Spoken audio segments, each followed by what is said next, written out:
Siempre,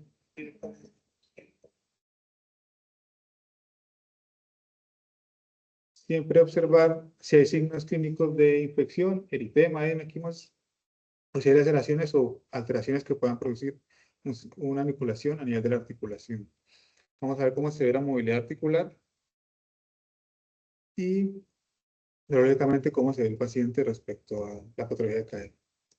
Hay algunos patrones de marcha que tenemos que tener en cuenta. Uno es el patrón antagio, que es una disminución de la fase de apoyo del ciclo de la marcha de los pacientes y siempre nos hace pensar o siempre nos hace buscar cuál es la localización del sitio del dolor. Un segundo patrón importante del patrón de Trendelenburg, que es un aumento de la fase de apoyo con desviación hacia la cadera afectada como equilibrio pues, de la alteración a nivel de la cadera.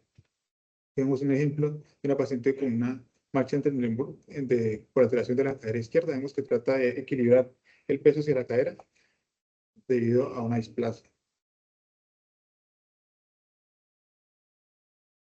Entonces, tenemos lo que hace es que cuando apoya la cadera afectada, digamos, el punto medio está afectado, él trata de compensar aumentando el peso en esa cadera y desviando el cuerpo y la cabeza hacia el mismo lado de la afectación.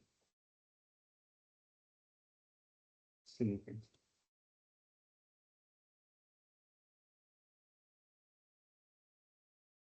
La marcha.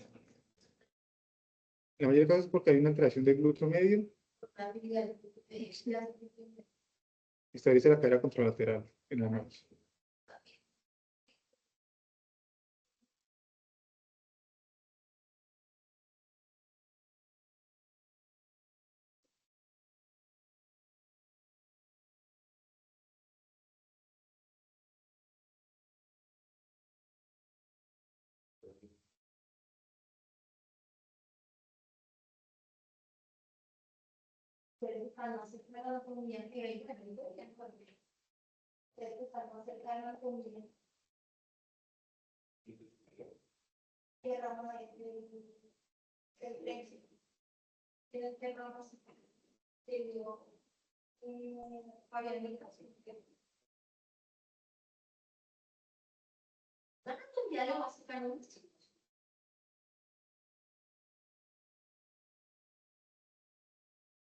O sea, es que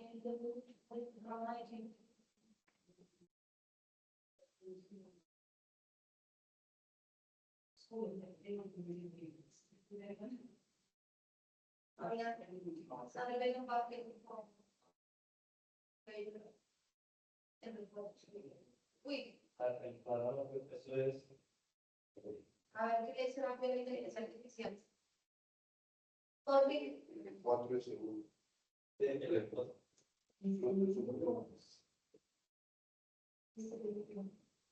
Por eso, Jorge, es que los niños con mielos, lumbares, asocian hábitos, tienen problemas de cadera, se les salen las caderas.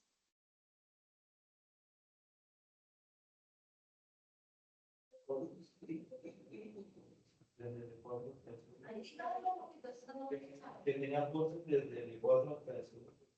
La formación principal del nervio tiene formas directas de eso. Ese uno, esa es la razón por la cual los niños con miedo al crucero y displasias paralíticas que terminan usándose y reusándose y reusándose. Y por eso viene el tren del grupo. En el caso de un niño, por ejemplo, por pulsación, que se produce el tren del grupo.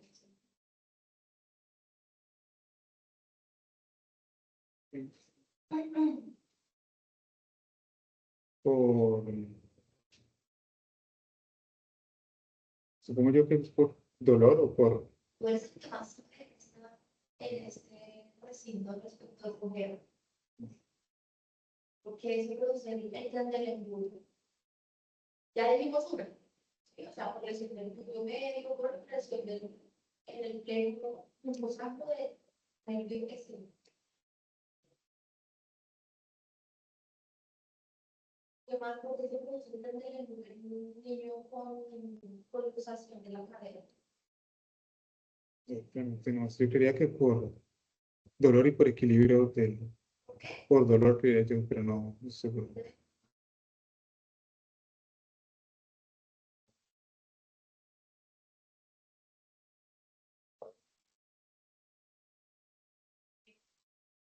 Se lesiona el glúteo medio, porque hay un problema con el glúteo medio. Entonces estoy dando un ejemplo, que es en hielo se produce el tren del glúteo, que tiene lesión del glúteo, ese glúteo que el glúteo medio se afecta. Entonces, por debilidad, en parte, y también se usa, porque la debilidad del glúteo medio produce la luxación. Y la relajación, porque se produce el tren la congela en una cara usada.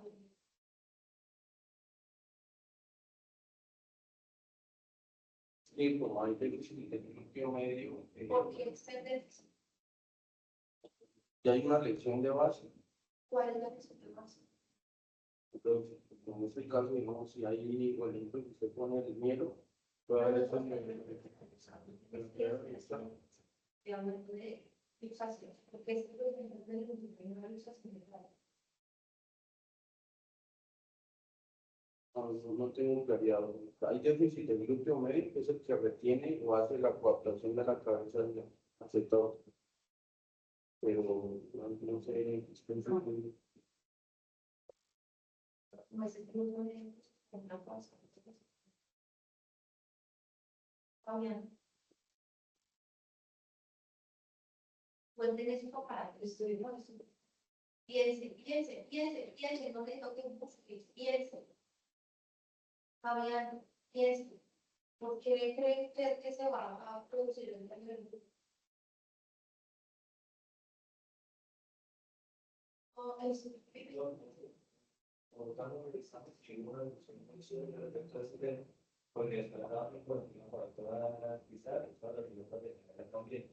y él decía que era, en este caso, por la noción era un mecanismo compensador de la marcha, porque el patrón de marcha se alteraba con la primera usada, lo que era un movimiento de la circunvolución de la extremidad.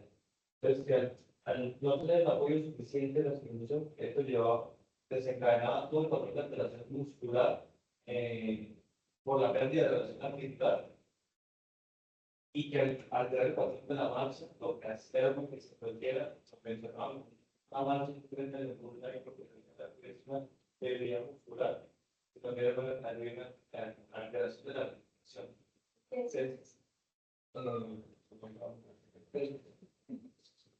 sí.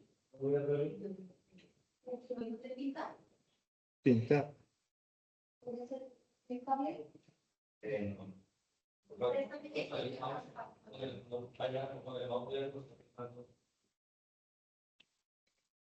Si tú tienes, es una realidad de la propaganda en realidad. ¿Qué pasa cuando tú tienes el glúteo medio? Que normalmente viene una cadena que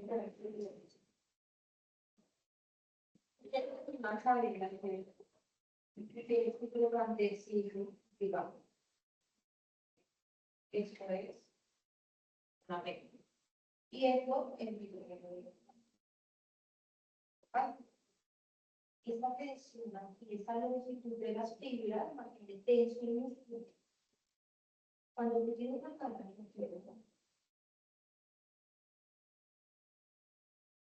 cuando estás, este brazo para.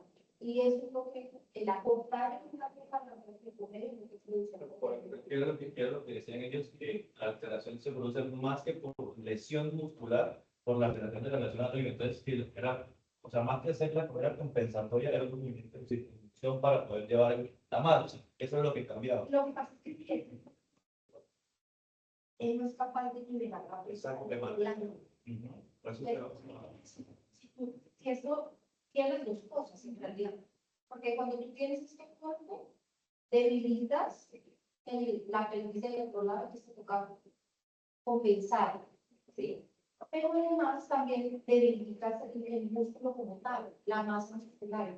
Seguramente, pues, claro que sí tiene que hacer compensar con la fuerza para poder las dos cosas, por el acortamiento y pues el imbalance que produce y la debilidad per se del músculo al acortarse. Estas longitud de las fibras son las impalancas. Entonces, cuando tú acortas, es durante la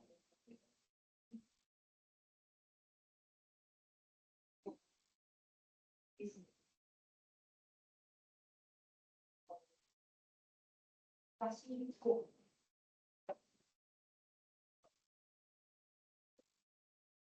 Entonces, por ejemplo, el impulso de producto por acotamiento, todo lo que tenga acotamiento del cardio palanca en el medio, por ejemplo, en mujeres, cuando tú cambias, ya no otro problema es que no solamente están usadas. Si tú ya no tienes aquí, tienes una relación artículo-tocanteria entre el centro de la cabeza y el cuerpo, ¿sí? Si esta relación cambia, si este se asciende, también acorta. Entonces, por ejemplo, hipertes, cuando produce deformidades, altera esta relación artículo-tocanteria, va a generar. Entonces, es que la discusión era a la pregunta que le hice, porque es justo ahora que tenemos pero que no sé, con una fractura, también se produce. Es todo, es el acortar la longitud de la fibra y ese acortamiento produce debilidad. Entonces, pues claro, cuando tú tienes, por ejemplo, niños con miel, en realidad es porque pues tienen elevado mucho, pues ellos tienen que hacer más para poder compensar esa debilidad, que pues finalmente el problema es de las palabras. No sé qué también puede ser en estas, digamos, en cara, en niños con PERTES, en deslizamientos, cuando tú cambias esa relación entre la cabeza y el tocante también, pues todo lo que es un acortamiento de ese brazo para pues el tocante mayor y la longitud de la fibra va a producir un imbalance. Entonces, este glúteo medio de este lado sostiene la pelvis del otro lado. Entonces, si este de este lado tumba la pelvis de ese lado, pues el afectado realidad es esto. ¿Sí? ¿Más o menos? Sí. Okay. Y en este caso, ella se va a este lado compensando la cadera. Sí. Y eso, ¿qué pasa cuando hay luxaciones bilaterales? Porque, pues, ¿dónde vas a esa? Ahí sí que, porque cuando la cadera está cruzada, ¿no? Pues es súper el acortamiento de la extremidad, la debilidad del punto medio, pues una congela súper obvia como es, pero cuando son de las dos, cuando funcionan las cosas. No, no da.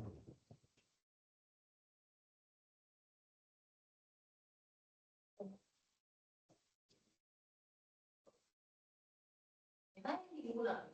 Es una mancha en la vida de barro. Esa fue basura, porque es una reina de belleza que va un marido. Entonces ella cogea, no lo sientes, entonces ella cogea de un lado del otro, de un lado del otro. Entonces es la que camina súper que con la reina y dice, ¿era? Pues que sea blusa que bilateral. Porque balancea un lado, balancea el otro. Balancea un lado, sí. Una marcha a nadie de Europa. Después. Es El siguiente patrón de marcha que vamos a ver es una marcha en este patch, que es una marcha en la cual el paciente no puede hacer flexión del tobillo en la fase de balanceo por posiblemente lesión nerviosa, el nervio peroneo común o algunas polneuropatías. Aquí vemos un ejemplo también de este tipo de marcha. El paciente no puede realizar dorsiflexión del tobillo y básicamente intenta arrastrar pues esa parte, el antepié.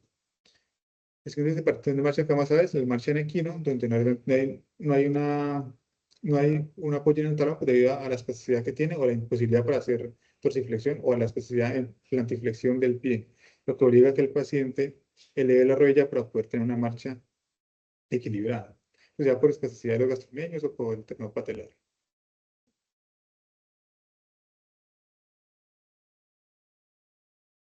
Yo.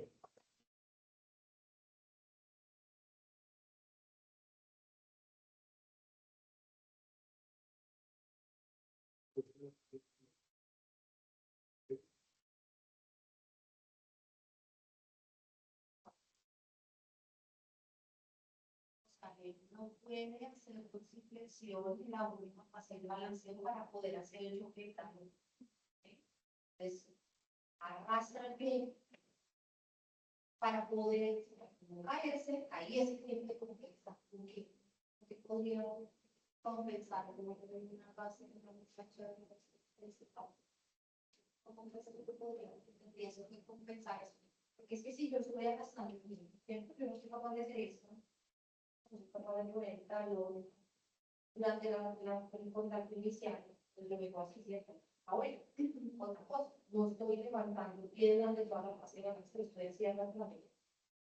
Pues, ¿qué tengo que hacer para no arrastrar aquí y caer?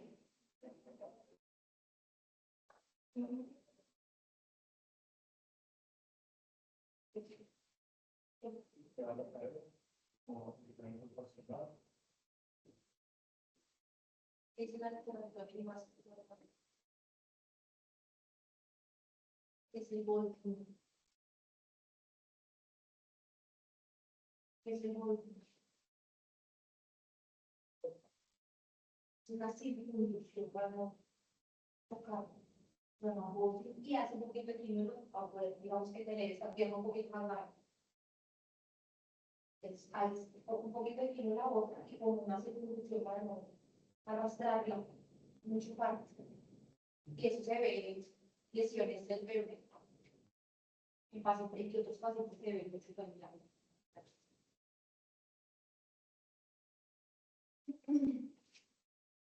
Todas las tecnologías, perdón, y a diferencia del kilo, pues, ¿cuál es el kilo?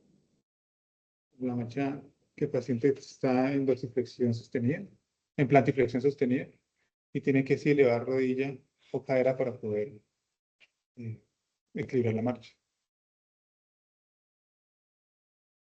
Frente a cadera, rodilla. No, solo esto. Por esto, para poder. Exacto.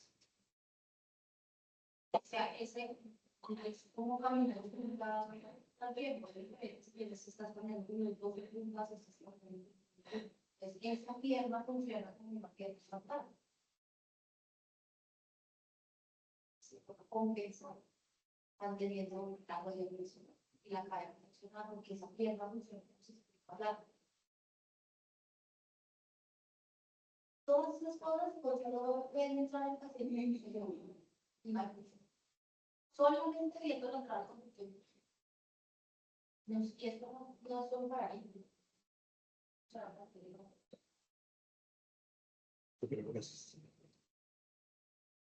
Bueno, estos eran los patrones de marcha que traía a colación más comunes respecto a los niños en cuanto a coger, respecto a, respecto al examen físico que vamos a tener en cuenta para examinar a estos pacientes con cojera, tenemos tres movimientos básicos que reporta la literatura para poder diferenciar qué tipo de cojera es. Que son la rotación interna, la abducción y la extensión de la cadera. Vamos a ver que repetidamente en la charla vamos a encontrar que estos tres tipos de movimientos son los que más se repiten en cuanto a patologías de cadera y dolor respecto al examen físico. Algo más que podemos encontrar respecto al examen físico son alteraciones a nivel de la distancia entre miembros inferiores, la longitud de miembros inferiores, teniendo en cuenta tres maniobras que son el Ales Galeazzi, el Galeazzi y el Ales. En cuanto al Ales Galeazzi, colocamos al paciente en decúbito supino, colocamos talones al mismo nivel y miramos asimetría a nivel de las rodillas. Esto nos puede diferenciar si hay alteraciones a nivel de la cadera o también a nivel de la tibia. Sin embargo, para ser más específicos, tenemos otras pruebas como el Galeazzi, donde solamente vamos a aislar la longitud de la cadera respecto al miembro inferior. Al asimilar por encima de la rodilla, si hay alteraciones en cuanto a cadera, el fémur.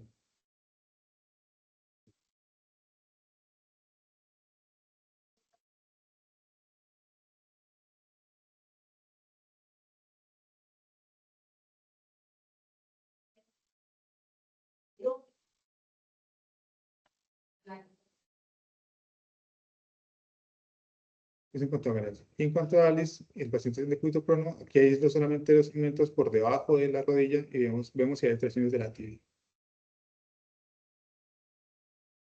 Otro signo semiológico que encontramos en pacientes con distrofia muscular es el signo de Hoover's. Otro signo semiológico que encontramos en cuanto a distrofia muscular es el signo de Hoover's. Del paciente en decúbito supino, pues le pedimos que se levante y va a tener que tener mucho apoyo en miembros superiores para poder levantarse. Y eso lo definimos como síndrome de Hoover, como un signo de Hoover positivo que nos demuestra que el paciente tiene una posibilidad de distrofia muscular.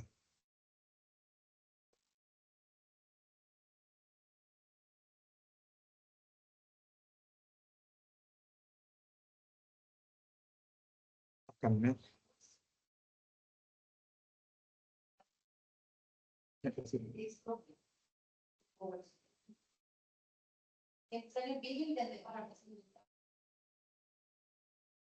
Pero como bien está caminando, es que es súper característico de los. De la distrofia. No, no sé.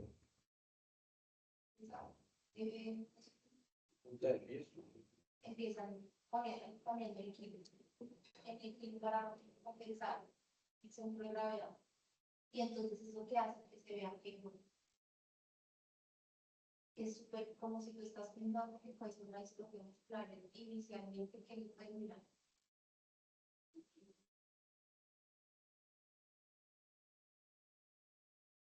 Pues hacen una hipertrofia, digamos. Ganas de movilizar en la masa muscular por casa, pero se les ven unas pantorrillas gigantes. Y estos son los iniciales de distrofia. Sí, o sea, a mí no me impresiona.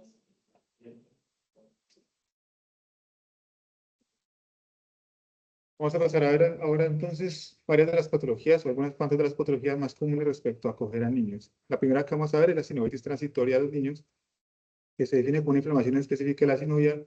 Realmente es una patología autolimitada, de evolución breve y de inicio brusco. La literatura reporta que es de etiología desconocida, sin embargo, se asocia a algunas infecciones virales, tanto respiratorias como gastrointestinales.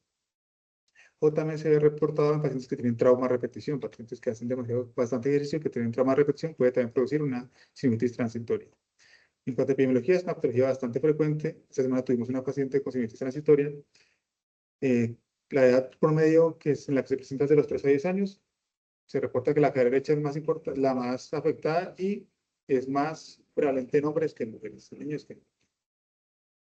Algo importante respecto a la sinusitis transitoria es el diagnóstico. Ya dijimos, tenemos que preguntar si tiene antecedentes respiratorios o algún tipo de infección viral, o si el paciente tiene antecedentes de programas deportivos o de eventos deportivos bastante extenuantes.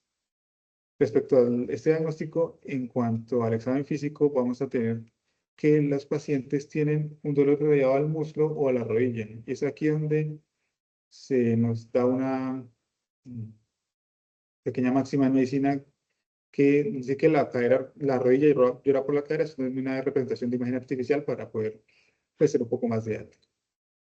Esos pacientes realmente tienden a tener febrículas, no fiebre cuantificada, tienen un buen estado general realmente en cuanto a su vida en general. Y el miembro tiende a estar en flexión o en una posición antálgica. Siempre tenemos que tomar restantes de fase aguda y hemograma para verificar si el paciente tiene o no una reacción inflamatoria aumentada. Y como dijimos antes, vamos a tener en el examen físico alteraciones a nivel de la flexión, la rotación interna y externa de la cadera y la abducción de la cadera. Son signos clásicos pues, de sinusitis transitoria en la cadera. Respecto al diagnóstico, realmente es un diagnóstico clínico, sin embargo, si queremos apoyarnos en el examen, pues, o la imagen más apropiada es la ecografía, en donde vamos a ver efusión o fluido respecto a la cabeza femoral y el músculo iliopsoas, que los que nos pueda demostrar es que hay líquido y una posible sinovitis a nivel de la cadera afectada. Estos pacientes realmente tienden a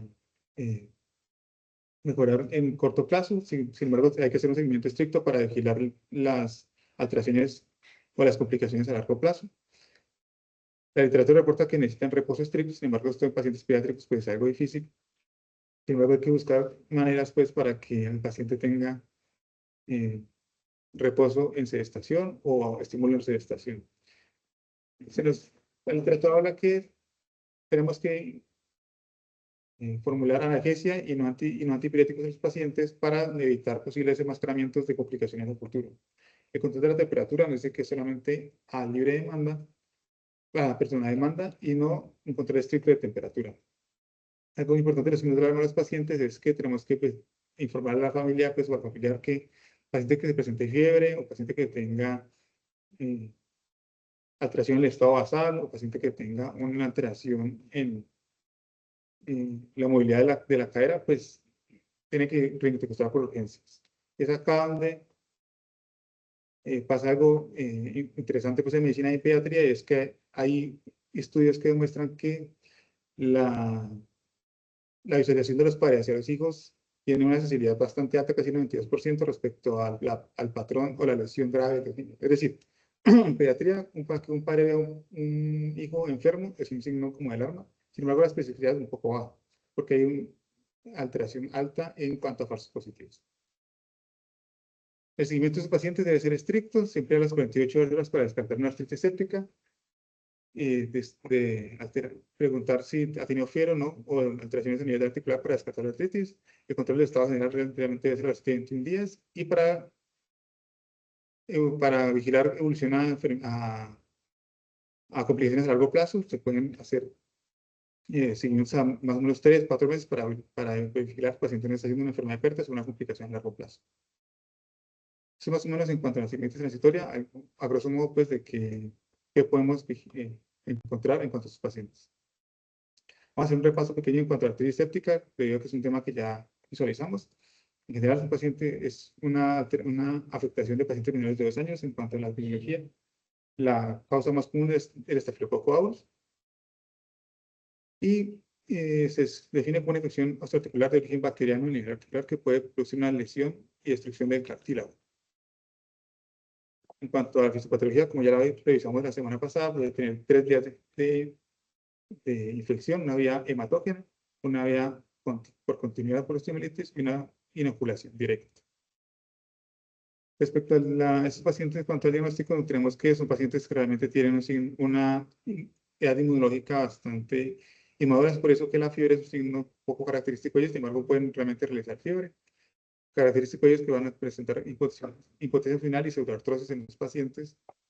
Y sí o sí, pues tenemos que tener retornos de fase aguda con el PCR y la BCG y la hemograma para vigilar la respuesta inflamatoria sistémica. Clásico de ellos, pues, que la hipotermia y la lipopenia son de mal pronóstico en este tipo de pacientes, y la tetra de Korcher, para recordar, pues, que tenemos que siempre vigilar a este tipo de pacientes, caracterizada por limitación funcional, la pseudoartrosis que hacen los pacientes, fiebre, leucocitosis y una BCG positiva. Entonces tiene que hacer siempre pensar, pues, en artritis séptica. El diagnóstico realmente es clínico, sin embargo, hay algunas imágenes que pueden hacernos sospechar de una artritis séptica de cadera, entre ellas, pues, la más característica y predominante de nuestro medio, pues, es la ecografía, igualmente demostrándonos aumento de fusión a nivel articular, con signos inflamatorios sistémicos. La artrosíntesis es algo que se realiza para hacer una ligación primaria de la presión intraarticular. Realmente diagnóstica y terapéutica, y algo que podemos hacer que es el test de filancia, donde encontramos que el líquido sinovial normal tiene una viscosidad alta, por lo que genera una filancia larga, pues, en cuanto a la colocación entre el pulgar y el índice. Sin embargo, cuando hay líquido bacteriano o líquido infectado, la filancia es baja y no va a producir este tipo de hilos al tener contacto con los dos dedos. La artrotomía es, si hacemos un diagnóstico de artritis séptica, es una indicación terapéutica. Hay que realizarle, hacer un adecuado lavado. Se describe también el abordaje en bikini para este tipo de alteraciones a nivel del pliegue inguinal. En cuanto al manejo antibiótico, depende pues, de cada centro y cada epidemiológicamente cómo esté reportado cada centro respecto al nivel bacteriano. Sin embargo, es un artículo bastante grande que nos demuestra, que nos indica en la mayoría de casos respecto a menores de un mes, 1 a 3 meses y pacientes pediátricos mayores de 3 meses, cuál es el tema, cuál es el manejo farmacológico indicado. Lo traigo pues a manera solamente de presentación. Eso realmente en cuanto a la artritis séptica de cadera es lo que tenemos que tener en cuenta a grosso modo pues respecto a la cojera.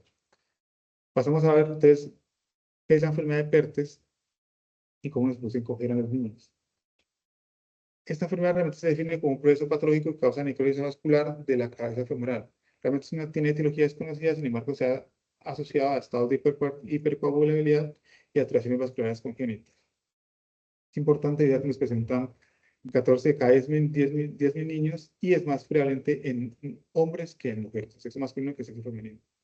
La edad de presentación es aproximadamente los 4 a 10 años de edad. Y existen casos en que se ha reportado, realmente son raros, pero hasta el 20% de los casos pueden presentar de manera bilateral, sin embargo, la cadera izquierda es la que se ve más afectada. En cuanto a la fisiopatología de la enfermedad de Pertes, se produce una necrosis vascular de la cabeza femoral. Se entiende más en las fases que se describen. En la primera fase de isquemia, en donde se produce una resorción pues, y alteración de la cabeza femoral y de la epífisis. Con una segunda fase de fragmentación, donde este tipo de alteraciones hacen resorción. Y una tercera fase de resificación, donde hay una neovascularización y una alteración anatómica de la cabeza femoral. Posteriormente, encontramos una fase de secuela o remodelación, donde se altera la anatomía, pero ya se encuentra un hueso eh, maduro, pues, que va a acompañar al paciente posteriormente, pues. Esta es una representación gráfica respecto a la edad, que nos dice el tiempo de cada fase. La fase inicial de necrosis se ve aproximadamente 3 a 6 meses. La fase de fragmentación se ve aproximadamente los 6 a 18 meses posteriormente desde el inicio de la clínica. La rosificación a los 3 años aproximadamente. Y la fase secuelar después de los 3 años es como la anatomía se va a quedar con el paciente. Clínicamente el paciente, ya nos dijimos, tiene un signo de Trendelenburg positivo y va a tener rotación interna y abducción dolorosa. Hay limitación para este tipo de alteraciones, como ya dijimos, son patrones de examen físico que se repiten bastante en las patologías de cadera.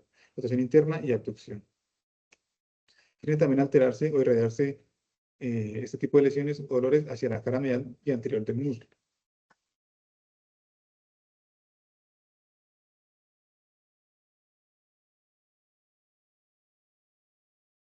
Mm,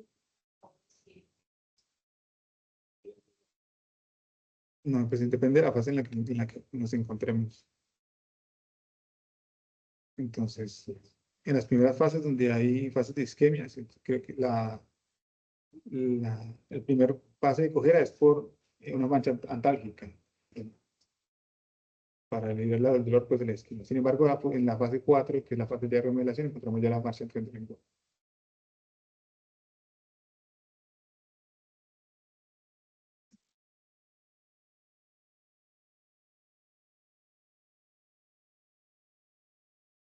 Y después ya cuando tienes las secuelas y todo, se puede ver el primer momento en el que el intrógeno empezó a ser bien grande.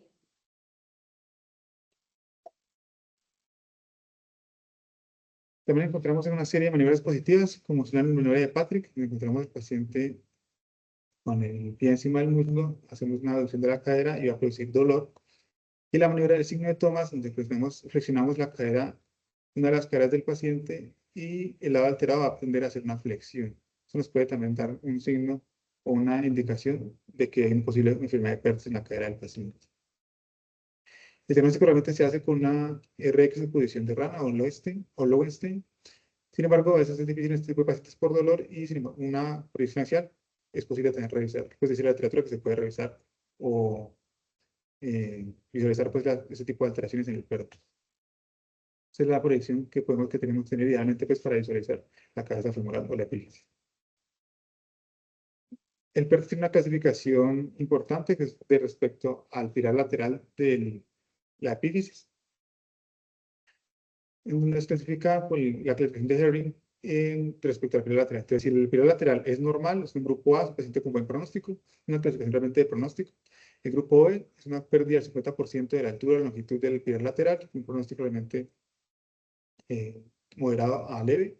Sin embargo, el pronóstico malo reservado se reserva para el grupo C, que es donde hay una pérdida de más del 50% de la longitud del pilar lateral de este tipo de pacientes. Respecto a pacientes que pueden tener riesgo o podemos sospechar si tienen una enfermedad de Perthes, encontramos signos radiológicos que podemos ver en los seguimientos de este tipo de pacientes. Un signo radiológico importante es el signo de la arcada de Shenton, donde vemos que la continuidad del cuello femoral con el foramen obturado tiene que tener una oblicuidad normal. O si la vemos asimétrico respecto al lado contralateral, podemos sospechar que el paciente tenga una enfermedad de Perthes o ya esté teniendo una enfermedad de Perthes avanzada. La horizontalización de la fisis también nos puede hacer sospechar, pues, o encontrar que el paciente tiene una enfermedad de Perthes. Las clasificaciones laterales se describen también como alteraciones a nivel de la epífisis, donde encontramos sospechas de enfermedad de Perthes o comienzos de enfermedad de Perthes. Y la presencia de quistes metafisiales o reducidas a nivel de la epífisis lateral también nos hacen sospechar o encontrar pacientes con riesgo alto de enfermedad de Perthes. Más o menos lo que traigo respecto a enfermedad de Perthes y lo que tenemos que tener en cuenta respecto a